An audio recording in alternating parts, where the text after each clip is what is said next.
ചെത്തിമിനിക്കിയ വാരികുന്തങ്ങൾ party ഓഫീസിൽ സൂക്ഷിച്ചിട്ടുണ്ടെന്നും ഇടതുപക്ഷത്തിനെതിരെ പ്രതിഷേധിക്കാൻ ഇറങ്ങിയാൽ തിരികെ വീട്ടിലെത്തില്ലെന്നും നെഞ്ചത്ത് പൊങ്കാലയിടുമെന്നും ഏരിയ സെക്രട്ടറിയുടെ ഭീഷണി പ്രസംഗം.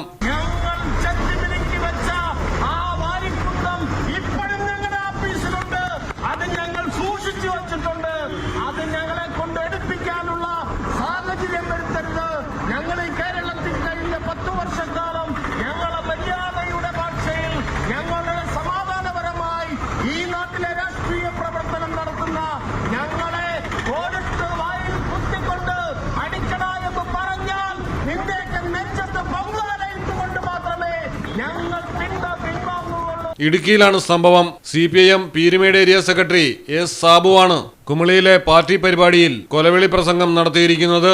മലയാളം ടെലിവിഷൻ, ഇടുക്കി.